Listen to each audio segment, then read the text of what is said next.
মাছ হচ্ছে নদীর মাছ, অত্যন্ত সুস্বাদু একটা মাছ।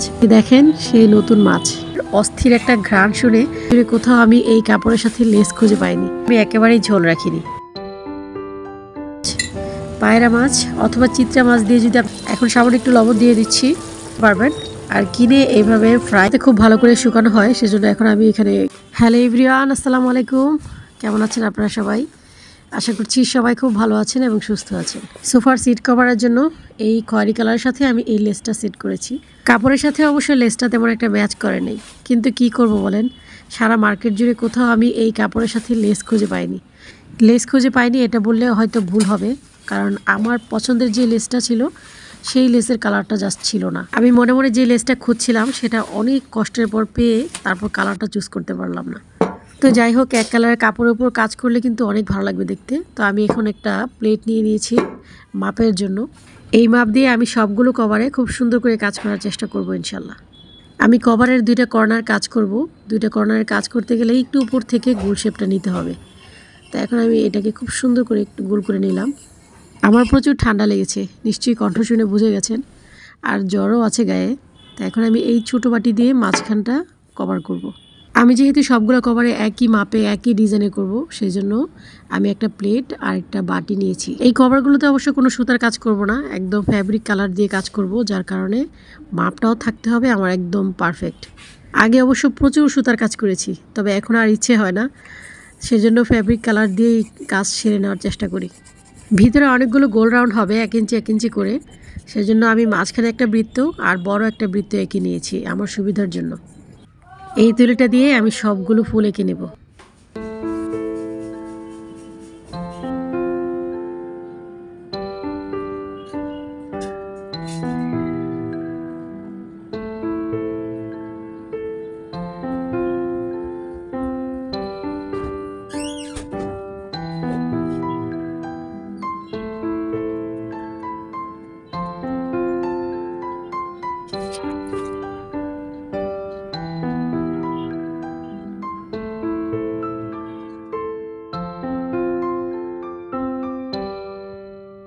আমি যেই কাজটা ধরি সেই কাজটা যতক্ষণ না পর্যন্ত শেষ হবে ততক্ষণ পর্যন্ত আমার কোনো শান্তি লাগে না।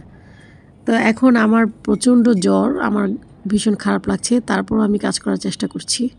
তারপর আবার রান্নাবান্না তো আছেই।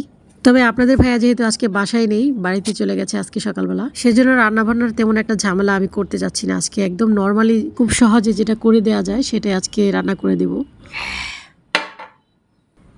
কিছুদিন আগে আপনাদের ভাইয়া বাজার থেকে একেবারে নতুন কয়েকটা মাছ নিয়ে এসেছে, যে মাছগুলো আমি আগে কখনো দেখিনি, কখনো রান্নাও করিনি। সেগুলোই আজকে ছেলে মেয়েদেরকে রান্না করে দিব ভাবছি। আর আমার তো কোনো কিছু খাওয়ার একেবারেই রুচি আসছে না, কোনো কিছু খেতে ইচ্ছে হচ্ছে না, তবে একটু টক জাতীয় কোনো কিছু রান্না করে খাওয়ার চেষ্টা করব।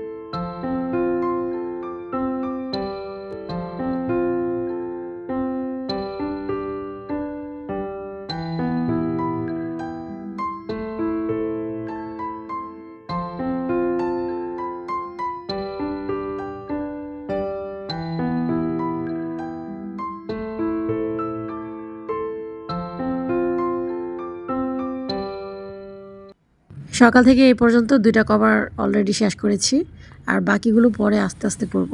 কালারটা যাতে খুব ভালো করে শুকানো হয় সেজন্য এখন আমি এখানে একটু সেট করে দিচ্ছি। এখানে থাকলে অবশ্যই সুন্দর করে বাতাসে বাতাসে শুকিয়ে যাবে। আর আমার বাসায় যেহেতু কোনো ছোট বাচ্চা নাই, এখানে থাকলে তেমন কোনো সমস্যা হবে না। ফুলের এই ডিজাইনটা আপনাদের কাছে কেমন লেগেছে অবশ্যই কিন্তু কমেন্ট করে জানাবেন। আমার কাজ খুব একটা ভালো হয়নি, একদম মানে আমি চেয়েছিলাম যেরকমটা সেরকমটা হয়নি, একটু মোটা মোটা হয়ে গেছে।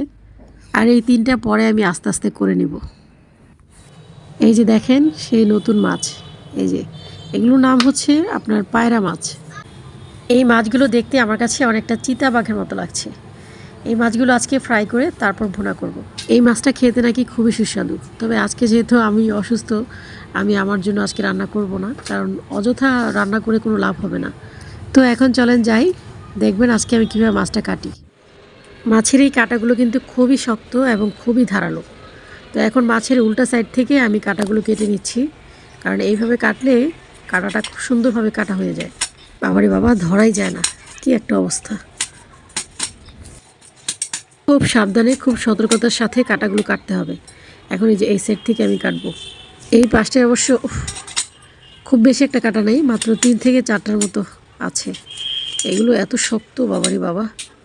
এই মাছের আঁশগুলো মাছের গায়ে গায়ে একদম লেগে আছে, আর মাছের আঁশগুলো কিন্তু প্রচুর শক্ত। এগুলো আঁচড়াতে গেলে কিন্তু অনেক বেশি কষ্ট হয়ে যায়। যাই হোক, ফাইনালি আমি অনেক যুদ্ধের পর মাছটা কেটে নিলাম। মাছের কিছু কিছু জায়গায় আঁশগুলো এত শক্ত হয়ে লেগে আছে। এখন একটা চামচ দিয়ে আমি আঁশগুলো তুলে নেওয়ার চেষ্টা করছি। পানি ধরার সাথে সাথে গলাটা মনে হচ্ছে একেবারে বসেই যাচ্ছে, আর প্রচণ্ড জ্বরে মাথাটা প্রচণ্ড ব্যথা করছে, কিন্তু কি আর করা, কাজ তো করতেই হবে। অসুস্থ হলে সামান্য কাজকেও তখন সীমাহীন কাজ মনে হয়। আসলে সুস্থতা যে আল্লাহর কত বড় নিয়ামত, সেটা অসুস্থ হলেই বোঝা যায়। ফাইনালি মাছ ধরার পালা আপাতত শেষ।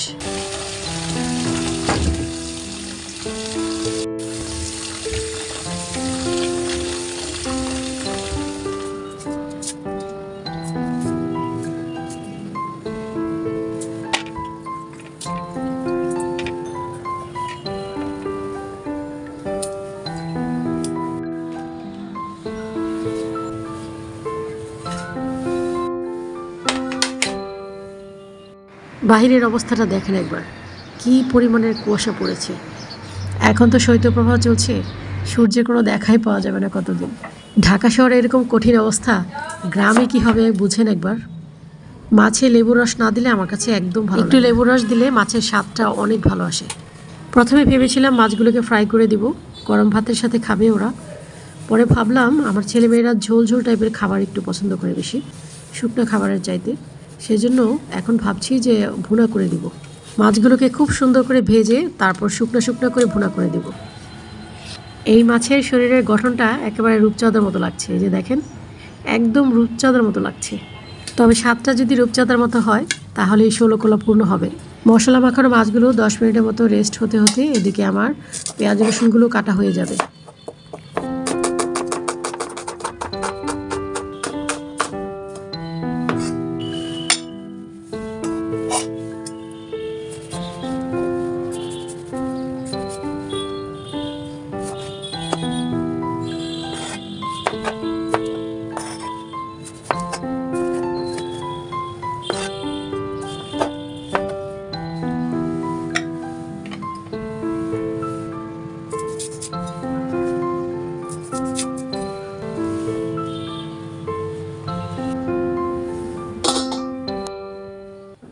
একদম নতুন কড়াই দিয়ে আজকে রান্না করব। জাহাজের স্টিল দিয়ে বানানো এই কড়াইটা গতকালকেই নিয়েছি, আর আজকেই রান্না শুরু করে দিয়েছি। এই কড়াইগুলো আমার কাছে অনেক ভালো লাগে। আমার অবশ্য আরও একটা বড় কড়াই আছে এই টাইপেরই, কিন্তু সেটা তো রেগুলার ইউজ করতে পারি না। একটু বেশি রান্নাবান্না হলে তখন সেটা ইউজ করতে পারি, আর রেগুলার ইউজ করার জন্য আমি এই ছোট কড়াইটা কিনে নিয়ে এসেছি।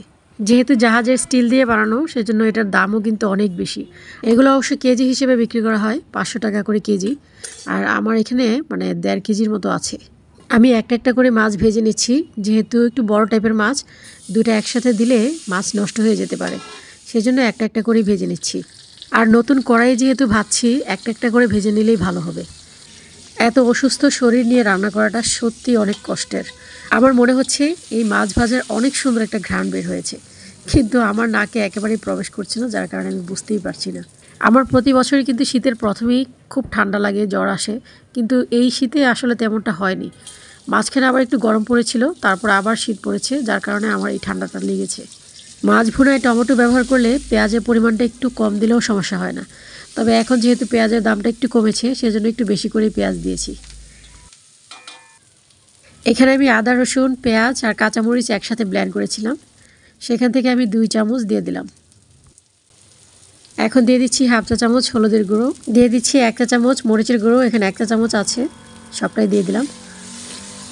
এখন মশলাটাকে একটু ভালো করে কষিয়ে তারপর কয়েকটা টমেটো দিয়ে দিব।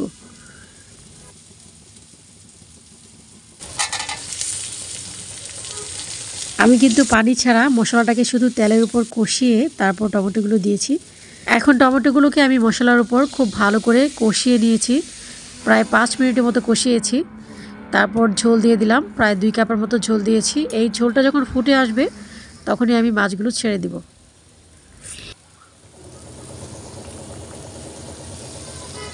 পায়রা মাছ হচ্ছে নদীর মাছ, অত্যন্ত সুস্বাদু একটা মাছ। তবে আমি যেহেতু জীবনে কখনো খাইনি, আমি শুনেছি এই মাছ নাকি খেতে অনেক সুস্বাদু। তবে পায়রা মাছের আরেকটা নাম হচ্ছে চিত্রা মাছ। পায়রা মাছ অথবা চিত্রা মাছ দিয়ে যদি আপনি গুগলে সার্চ করেন তাহলে কিন্তু চলে আসবে। প্রায় 600 টাকা দিয়ে আপনি 1 কেজি চিত্রা মাছ কিনতে পারবেন, আর কিনে এইভাবে ফ্রাই করে অথবা ভুনা করে খেতে পারবেন। ওই পাশটা খুব সুন্দরভাবে রান্না হয়ে যাওয়ার পর এখন আমি উল্টে দিচ্ছি, যাতে এই পাশটাও খুব সুন্দরভাবে রান্না করা হয়। আমি কিন্তু এই মাছ ভুনাতে কোনো রকমের কোনো পানি রাখবো না, একদম শুকনো শুকনো করে রান্না করব। এখন সামান্য একটু লবণ দিয়ে দিচ্ছি। পেঁয়াজ ভাজার সময় যেহেতু আমি অল্প একটু লবণ দিয়েছিলাম, সেজন্য এখন বুঝে শুনে দিতে হবে, যাতে খুব বেশি কাটা না হয়ে যায়। আর টমেটো যেহেতু ব্যবহার করেছি, সেজন্য লবণটা একটু দিতেই হয়েছে আমাকে। আমার রান্না কিন্তু প্রায় শেষের দিকে, আর মাত্র 2 মিনিট রাখবো, তারপর নামিয়ে ফেলবো। আমার নাকে কোনো কিছুরই ঘ্রাণ খুঁজে পাচ্ছি না, যার কারণে আমার কাছে একটু অস্থির অস্থির লাগছে।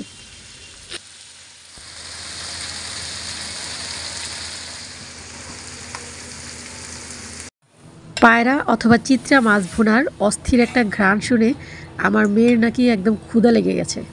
তো তার জন্য এখন খাবারটা বেড়ে নিচ্ছি।